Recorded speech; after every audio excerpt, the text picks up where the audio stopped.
Isang pinagpalang araw sa ating lahat. Welcome to the 365 Daily Devotion. And ito nakikita natin sa ating video. Ito yung ating topic or yung konsepto dito sa ating devotion. So, makikita nyo yan, yung concept logos. Tapos yung Bible verse dito sa ating kaliwa. O dito sa video ito. O sa aking kanan. So, depende na lang kung ano yung pagkikita natin.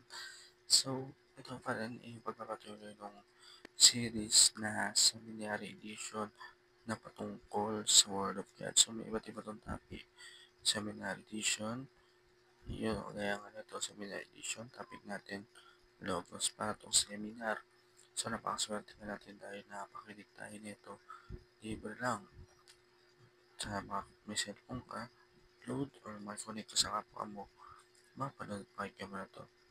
Di ka gaya dati, face to face, so bayad ka ng napakamahal para dito. So, yun yung unang panahon naman is kapag ginawa mo to is pwede kang pugutan o pwede kang mamatay. Kaya napakaswerte natin ito, kailangan bigyan natin ito ng oras. So, yung topic natin ngayon is Logos. Logos is a Greek word for word. Logos pala ay yung Greek word na meaning ay yung salita. Used powerfully in John chapter 1 verse 1 to refer to Jesus Christ. In the beginning was the Word. To Jewish ears, is God's creative and commanding speech in the Old Testament, Genesis 1. To Greek minds, it pointed to the reason and order that govern the universe, yet John makes it clear the Logos is a person, Jesus, who was birth, God, and is God. He is the divine reason behind creation, the ultimate revelation of God to humanity. So, alam naman natin ang ating Panginoong Kristo ay isang Diyos na nagkatawang tao pero siya pa rin ay Diyos. Siya ang dahilan bakit tayo meron salita na binabasa sa word na to at siya yung sinasabi na yung Logos is isang person kundi siya si Jesus na who is a God and is a God. Kumbaga, siya yung nagpagagat ng mga binabasa natin kundi dahil sa buhay ng ating Panginoon Kristo is wala tayo. Siya ay niligtas tayo sa ating kasalanan para maging kalugod sa harap ng Diyos Ama. So, kaya kailangan isakay natin to. So, basahin natin yung kanyang salita ng John chapter 1 verse 1 to 3. The Word became flesh. In the beginning was the Word, and the Word was with God.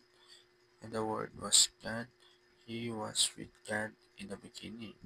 Through Him all things were made. Without Him nothing was made that has been made. So, sisimula ng salita ay ang salita ay kasama ng Panginoon at yung salita ay merong Diyos. Yung salita niyo yun ay galing sa Diyos, una pa lang. Kaya dahil sa ating Diyos, tayo ay namuo. Kaya dahil mula ang Diyos, tayo ay wala dito. So, basahin natin yung unang katuan. Jesus is the Logos of the Jews. Siya yung Word, siya yung Logos. Siya yung nagpapakalat ng kabutihan dito sa mundong ito. This is the Logos of Greek. So, diba, Logos in Greek word na ibig sabihin ay word. This is the Logos who became flesh. Kumbaga, sa buhay natin, sagana tayo sa flesh eh. Pero yung flesh na to, ito yung flesh na kalayaan natin na pinagkaloob ng ating Diyos. Kaya nga, kita natin ng Panginoon sa Kristo na siya ang nagbuo, siya ang ligtas sa creation. Satisfies natin puso natin na meron tayong desire na malalim. Kailangan set natin yung buhay natin in order na yung ating Panginoon Kristo in the center of our life. So, alam po para sa ito, meron tayo na tulong sa para at pakinig. God bless you.